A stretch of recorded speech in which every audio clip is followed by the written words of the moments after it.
मैं सूर्य साधना करते हुए, सूर्य को अपने नेत्रों में बसाते हुए और इनको साक्षी मानकर कहता हूँ कि हमारा जो ग्लोबल वार्मिंग हो रहा है यह बहुत दुखद बात है। क्यों हो रहा है, वैज्ञानिकों को अच्छी तरह से मालूम है कि ग्लोबल वार्मिंग क्यों हो रहा है, किसके वजह से हो रहा है।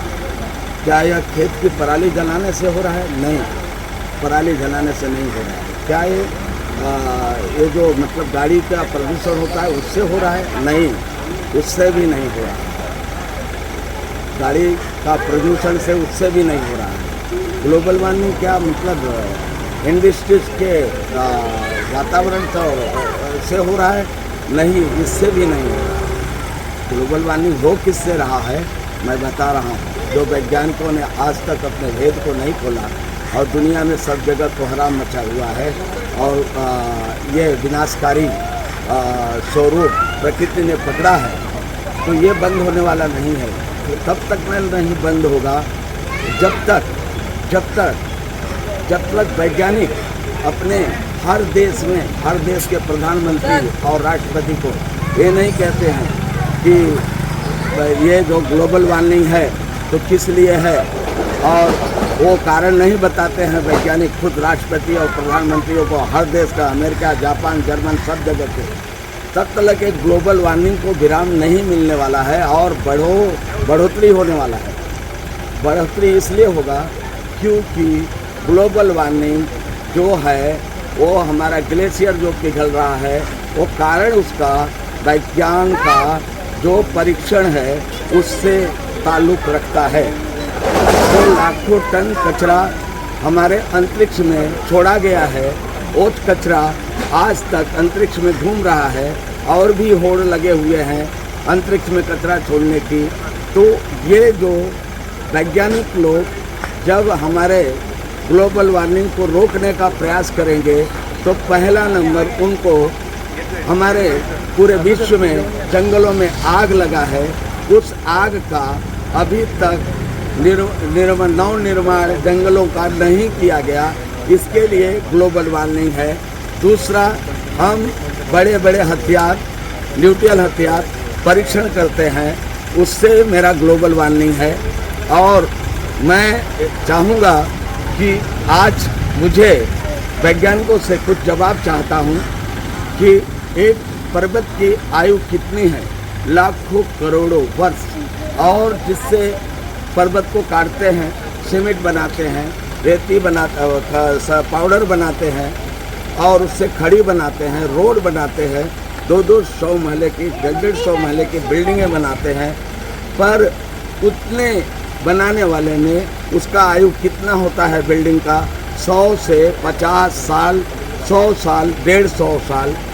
तो 150 साल के आयु को जो वैज्ञानिक कर रहे हैं, हमारा पर्वत का करोड़ों वर्ष आयु रहने वाला उसको 100 साल, 150 साल में, 100 साल में परिवर्तित उसको काट कर, सीमेंट बनाकर, खड़ी बनाकर, पाउडर बनाकर उसको परिवर्तित करते हैं। तो ये विज्ञान है कि अज्ञान है? मैं वैज्ञानिकों से सवाल कर रहा हूँ, अपने मेरे सवाल का जवाब दे। ये विज्ञान है कि अज्ञान है कि करोड़ों वर्ष जीने वाले पर्वत को काट कर सीमेंट, पाउडर, रोड बनाना और उसको 100 वर्ष में परिवर्तित करना, ये विज्ञान है कि अज्ञान है? दूसरा सवाल मेरा ये है कि आज मेरे धरती पर जो इस तरह से चल रहे हैं, अभी तक किसी देश के वैज्ञानिकों ने जो जंगल जले हुए हैं, जो जंगल आज तक आग से धधक रहे हैं, उन जंगलों का पुनर्निर्माण क्यों नहीं हुआ? जब ख्याल आता है तो लोग गांव में, शहर में, सब जगह वृक्ष लगाने की बात करते हैं। वो जो जंगल जल गए हैं उनकी बात क्यों नहीं करते हैं वैज्ञानिक?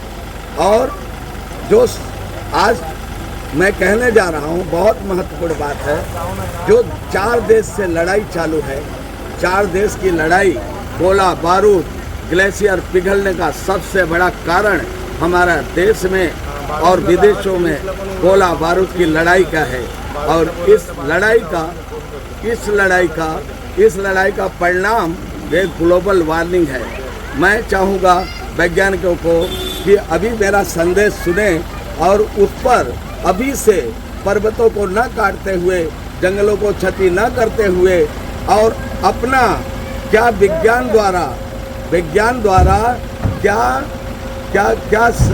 निर्माण कर सकते हैं, मतलब कि हम कैसे बिल्डिंग बनाएं, कैसे रोड बनाएं, कैसे हमारे बिना जंगल को क्षति पहुंचाए, बिना पर्वत को काटे, कैसे रोड बनाएं, कैसे बिल्डिंग बनाएं, इस तरह का हम संदेश देना चाहते हैं।